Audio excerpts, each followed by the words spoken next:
Well, hello everybody and welcome to the Artistry House. Martin here in Preston. Today we've got Mr. Paul Ives, Fellow of the British Institute of Professional Photography. Welcome, Paul. Lovely to see you. Hi, nice to meet you all.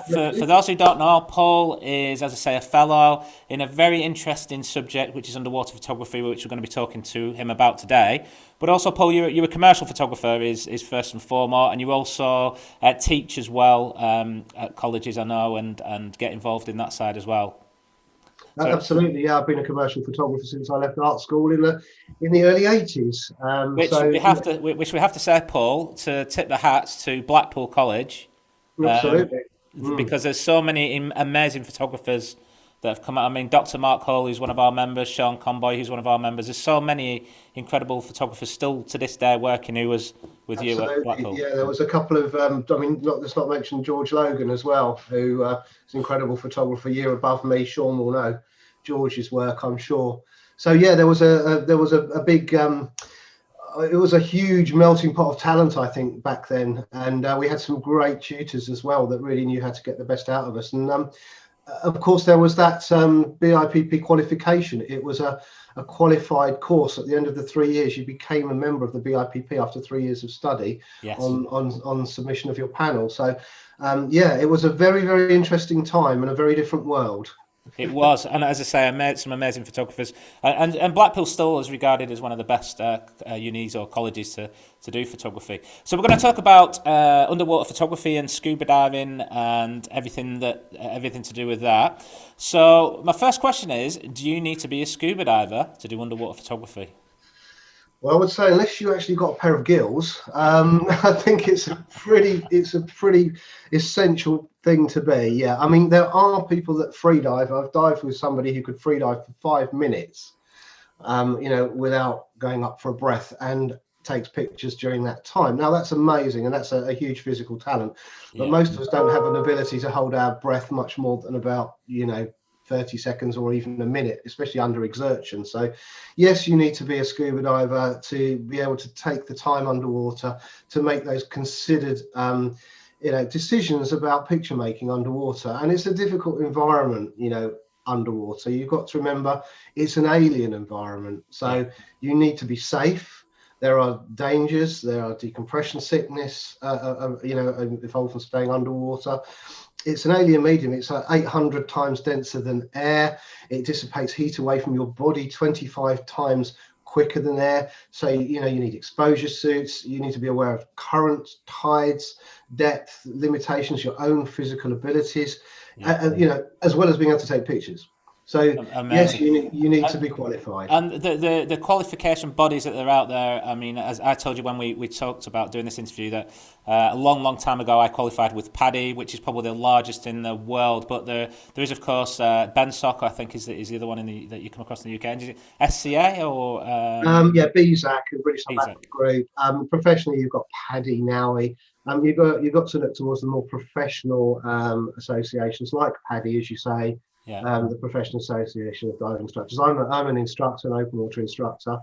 But the other thing to consider around qualification is that if you are ever in an at-work situation, then the health and safety executive pops up in that equation too.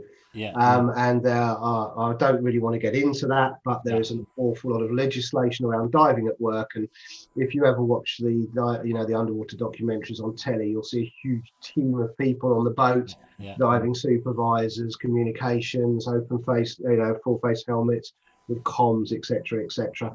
Even doing stuff in confined water can sometimes lead into having HSE, involvement. Yeah. There are exceptions, and it's well documented. And if you're really that interested, go to the Health and Safety Executive website and download the information. It's Yeah. not something we'll talk about now. So I think it's worth saying then that certainly who I qualify with PADI, there's the start of it is, well, I can't remember, but when I was doing it, it was an open water diver, and as an open water diver you are able to take pictures, but for the commercial stuff that you do now, and I mean obviously you have to be very well qualified, but there are a number of specialist badges that even sports divers can do, isn't there? Absolutely, yeah. I mean, you say you're talking PADI speak again, because I know you understand that concept.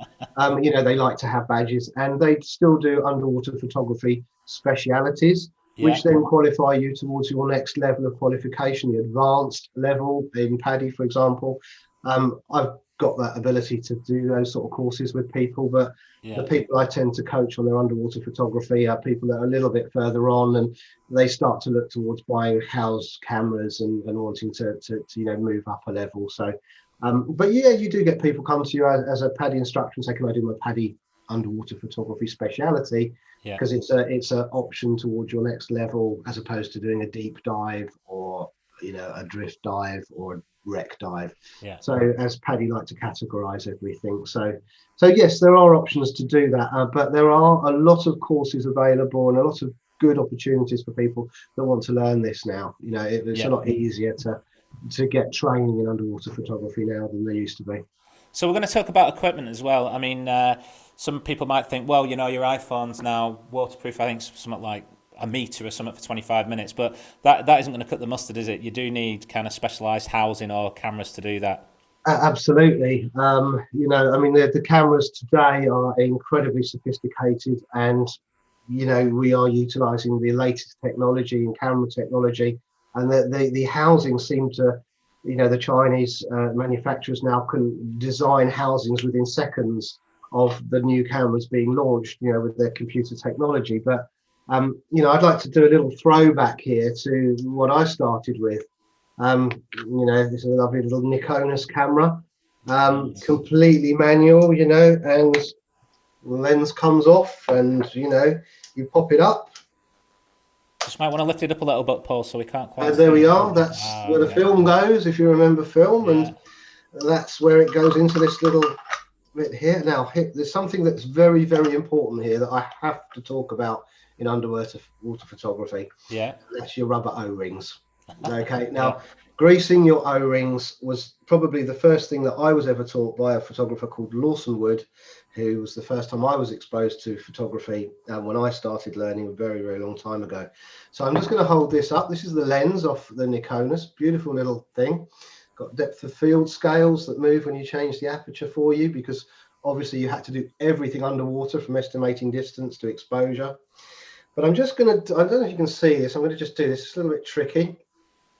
I'm doing it on this because it's nice and easy to get off. That is a rubber O-ring. That is the only thing that stops the water getting into the camera. And it doesn't matter whether it's a 20, 30-year-old Nikonus. I'm just going to put that back on. And pop that back out of the way. And that would be exactly the same. There's another one I prepared earlier, as we say on Blue Peter. So this is my current housing. Okay, it houses I haven't got the camera in there, as you can see. But just like the situation, there is a O-ring that runs around the back of the camera here, and obviously there's an O-ring in every one of these controls. It stops water getting in. But this system allows me to basically control just about every single feature that you can on a camera normally. So is that housing built for a Nikon or a Canon? It is built for. They have to be built for a specific camera. This is for a Nikon D810. Okay, which is a pretty damn good camera to be working underwater with. Great dynamic range, and obviously these are the ports which you have to use different ports for different lenses. So this is a wide angle port, obviously you can see, for a fisheye lens. Okay, so it's got a almost 180 degree. I actually don't use my fisheye lens in here so much. I tend to use a very wide angle zoom that Nikon make, which is fantastic, a 2.8 short range zoom, which is my favorite lens when I'm working with this system wide angle.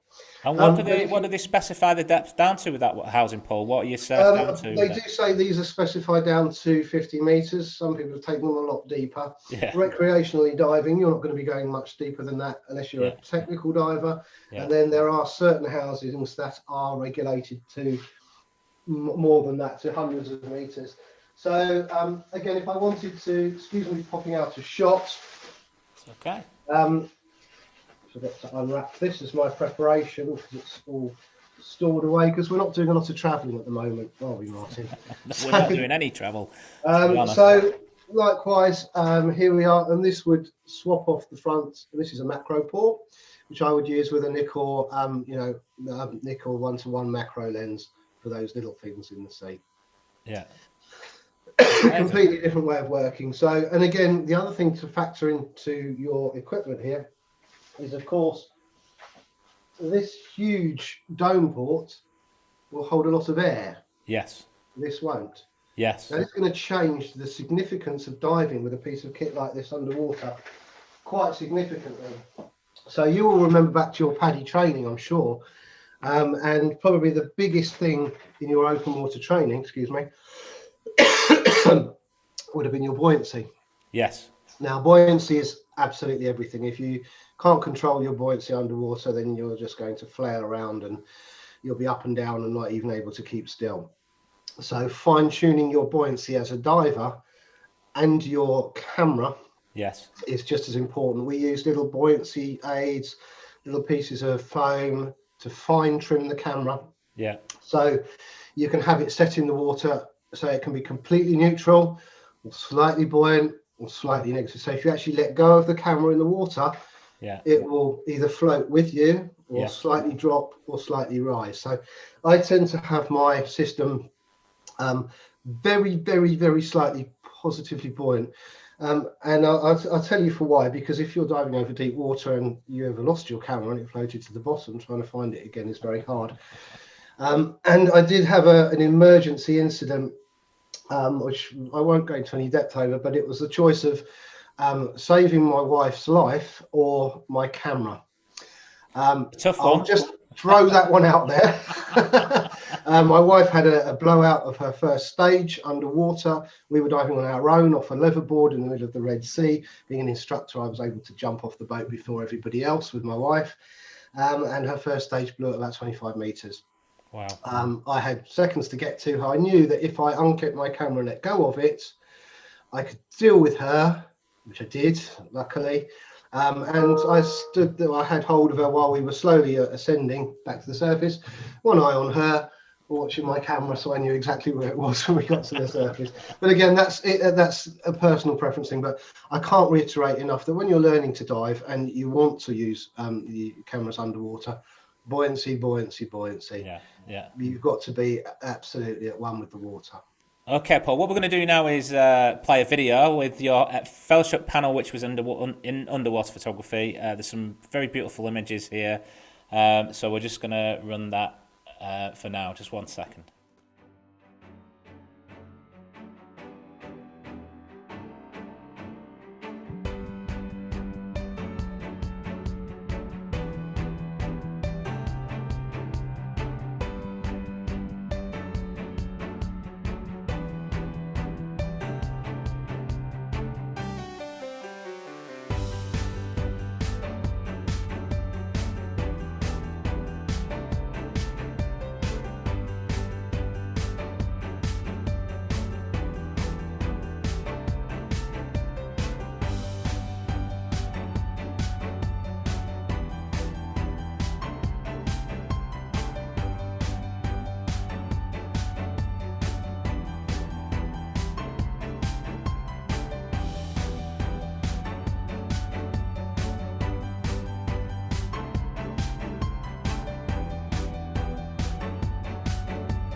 Okay, Paul, so fantastic images there. Thank you very much for sharing your fellowship panel. And just so everybody else will know, I actually put them together in slightly the wrong order, so I apologise for that. I know that when I showed it, you just said, well, actually, there's landscapes. And I know that when you're going for putting your panel up for the judges to look at, you have to be very particular how you put things out. So I do apologise.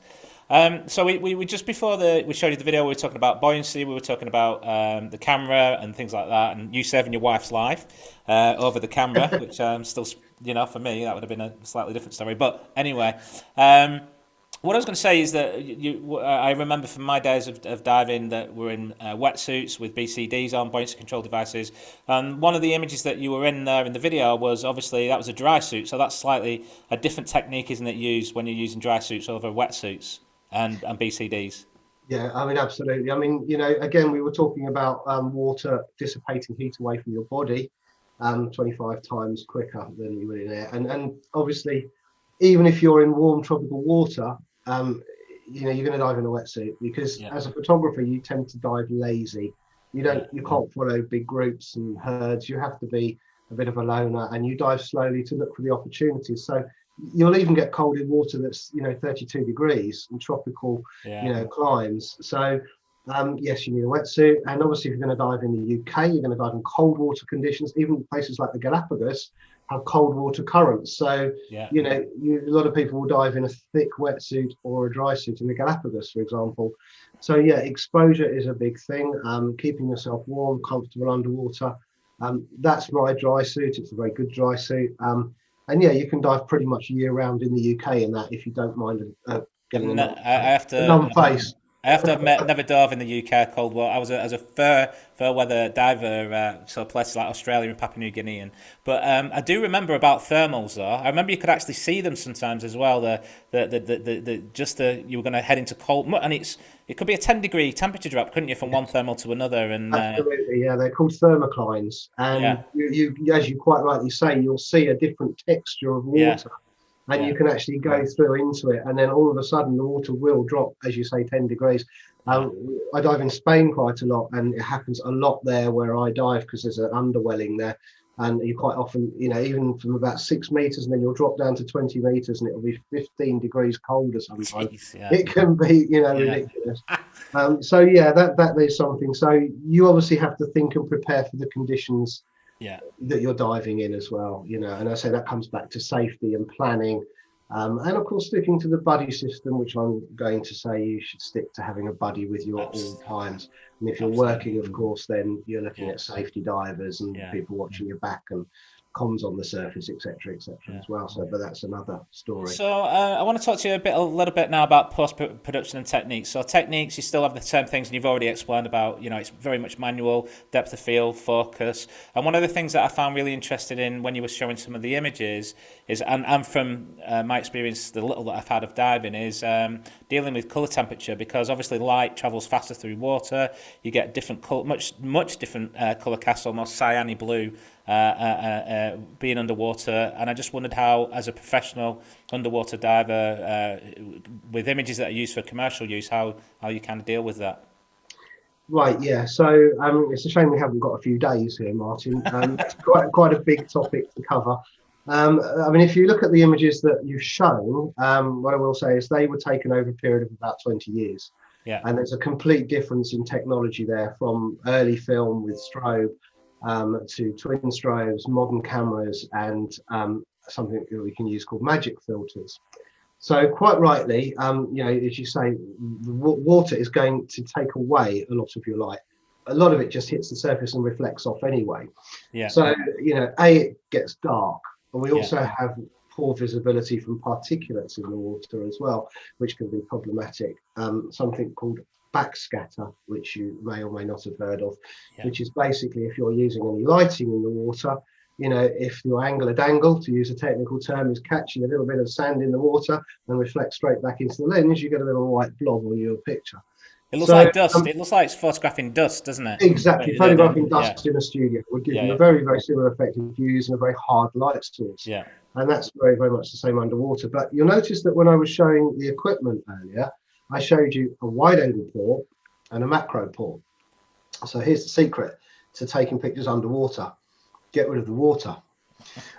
So again, another factor will be, if you were to go back and we were to talk about the images in an individual setting, most of the time I'm no further away from my subject than that. Yeah. 6 inches to a foot, maybe foot and a half maximum.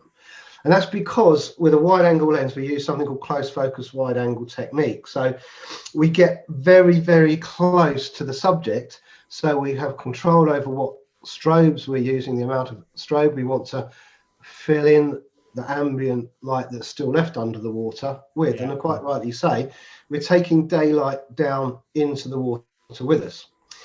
The sea will filter out red light within a few meters. Orange, yellow's gone within 10, then you're going to lose greens, and you're only left with blue light the deeper we go. The wavelengths filter out very, very quickly. So the only way you get the color that you see in my images is by putting daylight back. Yes. It's as simple as that. Yes. And you take that down in your strobes or your video lights or whatever system you're working with, you take the daylight back in to put the color back into the photograph. The other system that was developed a few years ago was a filter system called Magic Filters. Now, again, I could pick out an image from that selection, which I can do if you like to talk about it. And that is a way of actually white balancing at depth. And this colored filter, I can't tell you exactly how they work, but there is a website about it. And what they do is they put the wavelengths, the color back in that's the sea is taken out to a degree. And then you white balance the camera using your custom white balance facility on a slate or a piece of sand, or even if your hand, if you're desperate. You point the camera, you custom white balance at the depth you're at, in the color of water you're in.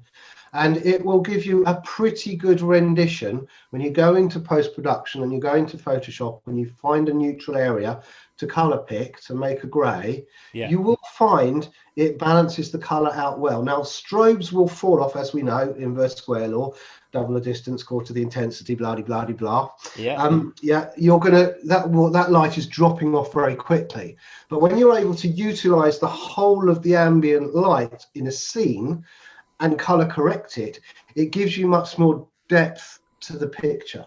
So, for example, can I bring an image up? Yeah, please do. Please do, Paul. I'll try and screen share, so please bear with me on this. I'm going to bring up an image that would have been taken with a filter. And this is a great example because I was actually diving with, there we go, a very well-known photographer who runs marine biologist stroke photographer, excellent photographer.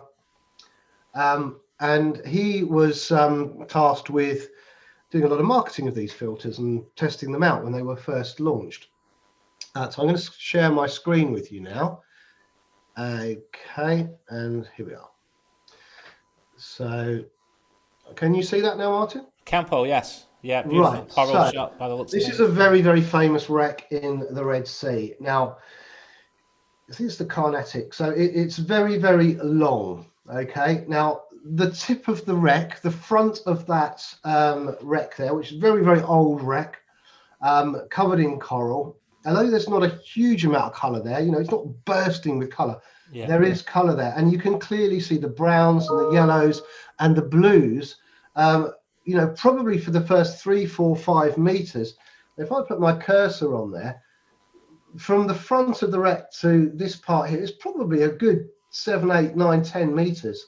And you can see color all the way through. Yeah. Because I've used a filter to take that shot. This is down at about 24, 25 meters. They're not supposed to work below 18 to 20 meters. So I was really pushing the boundaries of working the technique there.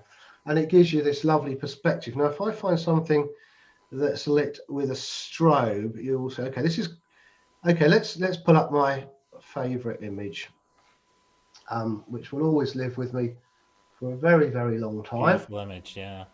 Okay, so I'll just try and get it a little bit, so we can see it a little bit better there. So I'm just gonna, there we go.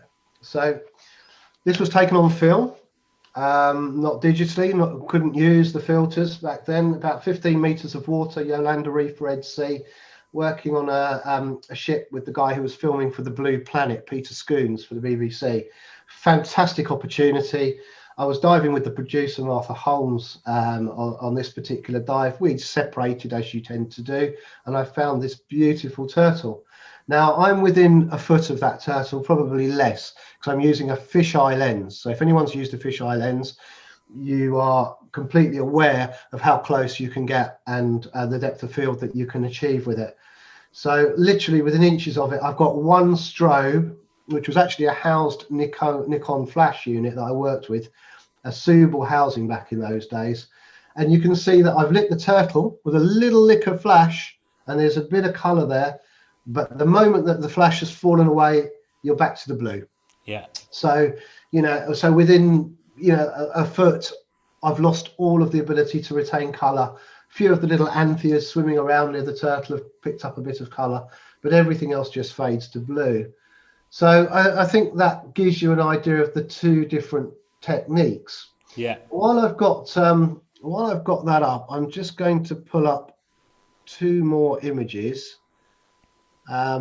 which I hope will illustrate how it's going to look underwater.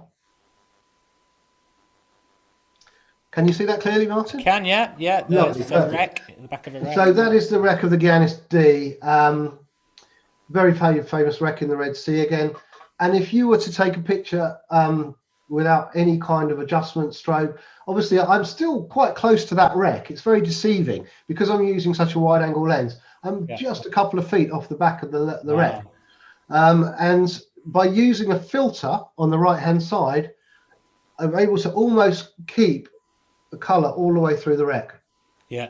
Whereas here, without any kind of strobe, without any kind of putting light or correcting for the issues that we're talking about, that is what it would look like, how you see it with your snorkel on. Yeah, just blue. And that's what the conundrum of underwater photography, just one of the issues. So I'll come back out of that for now. That's fantastic. Really fascinating stuff. As I said, I've been the other thing I used to do is when I learned to dive, I was actually working on a cruise ship. So we used to process passenger films, and they all had these little at the time these little disposable cameras in plastic in housings, which were pretty good, to be honest. But trying to correct the colour casting then was an absolute nightmare. Absolutely, and that's the reason why, because you have got no daylight to work with. So you can do whatever you want with your online process. I guess you were on film then, of course. You're really not going to be able to get it back. So let's talk about making money out of. So there's two questions, I guess. Commercial uses for underwater photography. So obviously this is just part of how you create revenue for your business. So what kind of uses is there for commercial use of photography? And then also we'll finish with, if people are interested in first learning to dive, what should they do, and if they're interested in underwater photography. But we'll start with commercial use of underwater photography, if that's all right, Paul. That's absolutely. I mean, there are permutations of it. Commercially, the jobs can be quite mundane. I remember spending best part of a week photographing a very, very old property in London, which had an underground swimming pool on, and they were building a skyscraper next to it. So you can imagine the consequences on a preserved building of the foundations causing cracking in the building. So literally I had to do an underwater survey, both on video and stills, of the whole of the swimming pool, every tile and meter. So that's very boring. On the other hand, two of the images in my panel, for example, were taken in an aquarium, working for the Blue Planet in Ellesmere Port. Now, an agency I worked for had their advertising contract for several years, and they own several aquariums. So I would spend a lot of my time in the shark tanks shooting the sharks and the fish, but then I would be shooting models pretending to be guests at the aquarium and doing all of the other activities as well. So, a complete commercial assignment. I was able to do the in-water stuff for them, as well as the terrestrial model work as well. So that got me that job. How was that with the sharks then? Lovely. Lovely. Sorry? If you go back to the panel, there's a close-up of the shark there. It's a sand tiger shark, and that was one of the best pictures I got. Those images we used, the close-ups of the sharks, they're quite benign sharks, they're quite friendly sharks, shall we say, and they're used to being fed, so they're not hungry, luckily. But those shots were used as roadside posters, up around Ellesmere Port. I think I remember seeing them, to be honest, because I'm not 100 miles away from Ellesmere. Oh, well, exactly, Preston. So you'll know the Ellesmere Port area. So that was an ongoing contract I had for quite some time. Recently, I shot a video for a company that was trialing a form of creating energy from a little technology, towing something under a boat. So Yeah. again, I spent 2 days in freezing cold tanks at Southampton University, setting up cameras on the bottom and finning behind this thing as it whizzed through the water. I have actually got some video, but I think we'll probably run out of time to see that. But you It's can not. imagine the scenario. It's not all Red Sea and beaches then, Paul. It's not all Red Sea and beaches. I mean, again, when I do sometimes gear my travel with the opportunity, right, if I go to this place, I can take some great pictures. I can put them on my stock library. We all know that stock's a difficult area now, but I Yes. do make some money through the stock images. Yeah. And then I can, if find the time, which we have quite a lot of at the moment, we can sit down, we can write travel articles, especially if you shoot some land stuff as well. You can write something nice about an area if you traveled somewhere. Yeah. And you know, the diving magazine's a big market for that as well, although a lot of people do tend to give their images to the dive magazines for much less than their market value these days, just to get published, unfortunately. But that's a sign of the times that we all live with. So yeah, I mentioned stock baby photography. How many people do you know have had their baby photographed underwater? Oh, this was a bit of a thing, wasn't it? Where So let me yeah. just there we go. Let me just do this again. Can you see that? Yes, can indeed. So there you go, baby photography. I did a couple of sessions, but only because I wanted to photograph my own daughter underwater. And that's my daughter Kayla. When she was she went to the baby classes. Yes. You know, where they Dunk 'em, don't they? Yeah. throw them under the water and they come up and they have the mammalian gag reflex. Yeah. So we weren't doing anything cruel. She was used to doing this. So I booked out a swimming pool and I photographed, you know, quite a few other children. I've done it with some other sessions. My images tend to be a little bit better than the photographers that work with the underwater swimming schools, but you know, it's an area that people can get into if they want to. Yeah. Let me think if I've got anything That's else amazing. down. Underwater baby photography. Who'd have thought? Well, it's actually quite a big If you'd have market. asked me a list of 10 commercial things you can do with underwater photography, I would have never come up with that one. And of course, something I do a fair bit of. I'm back to the screen now. I think is obviously training. Yes. You know, I've been doing it a long time. I've been coaching and teaching a long time as well. I can actually teach someone to dive and to take underwater pictures as well. Well, that kind of brings it on to the end of the interview. And I was going to say, if somebody's seen some of your beautiful images and think, well, I want to have a crack at that. What's the starting point? Is it to kind of go out and buy a load of housing and stuff first, or do they need to go and, I would imagine, go and learn how to dive is the very first thing they need to do? Well, absolutely. I mean, you know, a housing is going to cost you £5,000 with all bits and pieces that will go with it. There is some the smaller mirrorless cameras now are creating smaller housings are a little bit cheaper, but yes, you've got to learn to dive. I mean, I was lucky enough to work with Tim Flack a couple of years ago on his last book because he needed a lot of help. He wanted to take some underwater images, but we all know Tim Flack's work and how amazing it is. Yeah. But he'd done a bit of diving like yourself, but wanted to go and photograph sharks and all sorts of other things for his latest book. So his first thing I had to do with him was take him into a swimming pool, get him to practice his neutral buoyancy, and give him a camera housing to hold him and watch him flail around in the water trying to do so. So absolutely, your first protocol, call if you have a love for the water and wildlife and all of the beauty that's under the sea, is just to hone your diving skills first. I didn't want to be an underwater photographer. I love my job as a commercial photographer and I love my diving. And it was only after sort of 5 or 6 years diving that I actually kind of fell into the want or the lust to start doing it. So once bitten, you're hooked, I think. Yeah. But yeah, you need to have your diving skills up there first. Then come and get some coaching on how different it is than working in a studio or, you know, shooting a wedding or whatever. I would second that as well, Paul. I mean, it's, as I say, it's a long time really now since I dove. I dove quite a lot when I was in my 20s, and both my children are now. My daughter's 24. She's got a paddy ticket as well, and so has my son, who's 21 and just joined the Navy. Well, he's been in a year.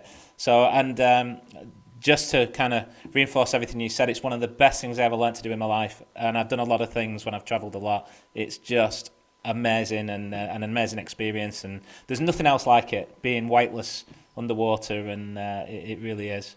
Paul? Absolutely, and I'm hoping to teach my daughter, who's 8.5, so another year and a half, and well, actually, she'll be doing the pool work next year. My thing is to teach my daughter to do it, and hopefully instill this, love of the underwater world in her too. That's where I'd like to do be in the next couple of years when we can travel again, of course. Yeah, we will. So we'll put your website details up as well, and I'm sure if anybody wants to, maybe they're already divers and they want to learn how to do some photography, we'll put them in contact with you as well. Paul, Absolutely. thank you so much for your time. It's been fascinating. It's something I love as well, and it's amazing to speak to somebody who's such an expert in it in the UK. So thank you very much for your time and sharing your beautiful image with us. You're very welcome. Thank Thank you, you. Paul. Thank you.